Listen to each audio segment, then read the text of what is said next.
நடிகர் சிவகார்த்திகேயன் நடிப்பில் தயாராகும் அமரன் திரைப்படத்தின் டீசருக்கு எதிராக தமிழகத்தில் போராட்டங்கள் அரங்கேறி வரும் நிலையில் இதன் பின்னணியை பற்றி விவரிக்கிறது இந்த தொகுப்பு. 2014ஆம் ஆண்டு ஜம்மு காஷ்மீரில் தீவிரவாதிகளுக்கு எதிராக தாக்குதல் நடத்தி அதில் வெற்றி கண்டு வீரமரணமடைந்த மேஜர் முகுந்த் வரதராஜனின் பயோபிக்காக உருவாக உள்ளது அமரன் திரைப்படம்.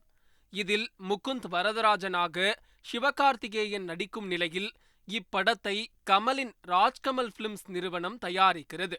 இப்படத்தின் டீசர் அண்மையில் யூடியூபில் வெளியாகி ரசிகர்களின் எதிர்பார்ப்பை எகிர செய்தது.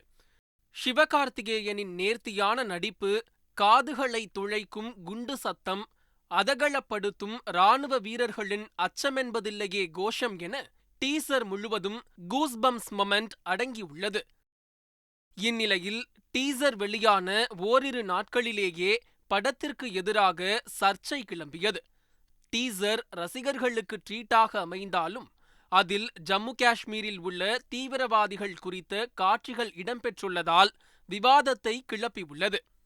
டீசரில் இடம்பெற்றுள்ள வசனங்களும் காட்சிகளும் இஸ்லாமியர்களை தீவிரவாதிகளாக சித்தரிப்பது போல் அமைந்துள்ளதாக எதிர்ப்புகள் கிளம்பின. ஏற்கனவே கமலின் விஸ்வரூபம், உன்னை போல் ஒருவன் உள்ளிட்ட திரைப்படங்கள் எதிர்ப்பை சம்பாதித்த நிலையில் அமரன் திரைப்படத்தின் டீசரில் இடம்பெற்றுள்ள காட்சிகள் சர்ச்சைக்கு இடமளித்து உள்ளதால் கமல் மீது கண்டனங்கள் வலுக்கின்றன. அவரது தயாரிப்பு நிறுவனமான ராஜ்கமல் பிலிம்ஸை கண்டிக்கும் வகையில் கமல் உருவப்படத்தை எரித்து தமிழக மக்கள் ஜனநாயக கட்சியினர் போராட்டத்தில் ஈடுபட்டதோடு இந்தியா கூட்டணியில் கமலின் மக்கள் நீதி மய்யம் கட்சிக்கு இடமளிக்க கூடாது என கோஷங்கள் எழுப்பியுள்ளனர். அமரன் திரைப்படத்தின் இயக்குனர் ராஜ்குமார் பெரியசாமி மற்றும் நடிகர் சிவகார்த்திகேயனை கண்டிப்பதாகவும் கோஷங்கள் எழுப்பினர். மேலும் தற்போது கேரளா ஸ்டோரிஸ் போன்ற படங்கள் இஸ்லாமியர்கள் மீது வெறுப்பை தூண்டும் விதமாக அமைந்துள்ளதால் அமரன் திரைப்படமும் அதே போன்று வெறுப்பை தூண்டும் படமாக அமையும் என குற்றம் சாட்டுகின்றனர்.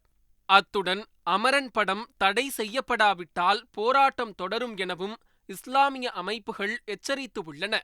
இறுதிக்கட்ட படப்பிடிப்பை நோக்கி நகர்ந்து வரும் அமரன் திரைப்படத்தின் ரிலீஸ் தேதி கூட இன்னும் அறிவிக்கப்படவில்லை.